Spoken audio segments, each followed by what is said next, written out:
soy Laura Pinilla y ella es Ariana y les vamos a hablar sobre el campo de concentración Kluga. Bueno, Kluga se encuentra ubicado en el condado de Estonia, hacia el norte.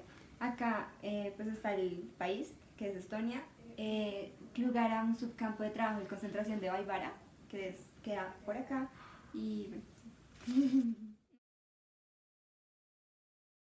La fecha de apertura fue en agosto de 1943, en el marco de la Segunda Guerra Mundial. La estructura física de Kluga, ya que no era un campo de concentración, sino más un campo de trabajo del campo de concentración de Vaivara, consistía acá en estas partes que vemos acá, se encontraba la población. Y acá las vías del ferrocarril, las vías del ferrocarril actualmente siguen en funcionamiento. Y acá se encontraba la administración y los barracones donde estaban como los nazis.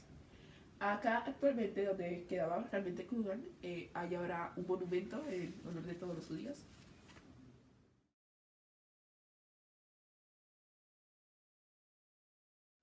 Bueno, Kluga era un subcampo de trabajo.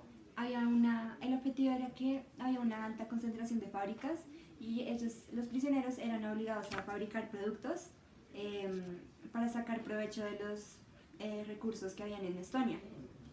Se utilizaba la fuerza de trabajo de prisioneros esclavizados. En Kluga había entre 1500 y 2500 reclusos, entre ellas mujeres y hombres, y más que todos prisioneros de guerra rusos, soviéticos y judíos. Bueno, en los tratamientos hacia las víctimas pues consistió en se establecían para sacar recursos naturales, eran obligados a fabricar productos para el esfuerzo bélico y el alemán. Las fábricas eran de ladrillos y cemento y los grupos más pequeños trabajaban haciendo una manufactura de suecos en madera. Las condiciones en este campo eran brutales. Los prisioneros recibían muy pocas raciones de comida y de agua y inclusive eran obligados a trabajar cuando estaban enfermos. Bueno, uno de los principales oficiales al mando en el campo de concentración de Kluga fue Hans Aumier, que nació en Hamburg, Alemania, el 28 de agosto de 1906 y murió en Cracovia, Polonia, el 28 de enero de 1948. ¿Quién fue? Fue un comandante de campo para toda Estonia después de haber prestado servicio en Auschwitz, en Bechamp y en Dachau. Enjuiciado por crímenes contra la humanidad y sentenciado a muerte en Cracovia, Polonia, el 2 de diciembre de 1947.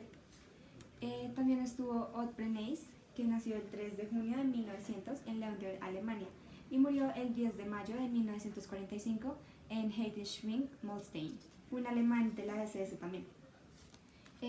Bueno, él era el jefe responsable administrativo de la gestión de sitios en varios campos de concentración y por último fue tomado como prisionero de guerra y recluido en un hospital militar donde se suicidó justo después del final de la Segunda Guerra Mundial. De últimas estaba Otto Bernays, responsable de las condiciones de vidas humanas de prisioneros, que bueno, murió el 10 de mayo de 1945.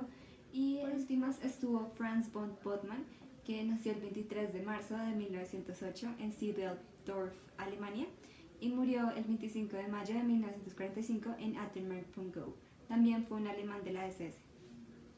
¿Cómo está Klugan en la actualidad? Actualmente, en el lugar donde estaba Klugan, como mencioné anteriormente, hay ahora un monumento hacia los judíos que fue creado el 1 de septiembre de 1944 para, pues como dije, pues honrar a todos los judíos caídos en esta guerra. Y esto se debe a que en ese momento, pues, cuando estaban limpiando el campo, básicamente, los nazis decidieron quemar a los judíos o los cuerpos de una forma rápida antes de que llegaran los rusos. Y pues se quemó mucho el lugar. Y por eso actualmente solamente se ven como las ruinas, pero no nada como conciso, excepto a excepción obviamente del ferrocarril que actualmente sigue en uso y se puede ver normalmente.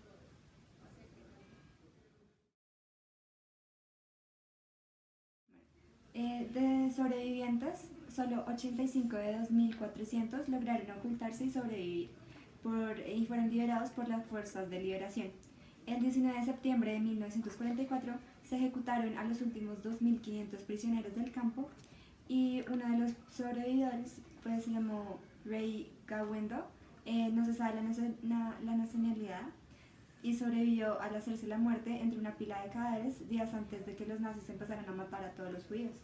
Otra sobreviviente fue Silvia Alexandra Zampokova, que fue una mujer nacida en Finlandia, quien logró sobrevivir o evitar a los campos durante un año con toda su familia, que era ella y su papá y 4 hijos que tenía. Uno de sus hermanos tenía 18 años y fue asesinado al principio en este campo de concentración. Ella logró evitar como por un año todos los campos, pero en 1940, cuando ella tenía 10 años, fue recluida en el campo de trabajo de Skruder. El cierre y el motivo. El cierre fue hecho en septiembre 28 de 1944. Esto se debió a que, dado que los prisioneros eran frecuentemente transferidos fuera de los campos de concentración, no lograron como organizarse bien y pues por eso la resistencia no fue organizada y no se logró producir un levantamiento. Y estas fueron las referencias utilizadas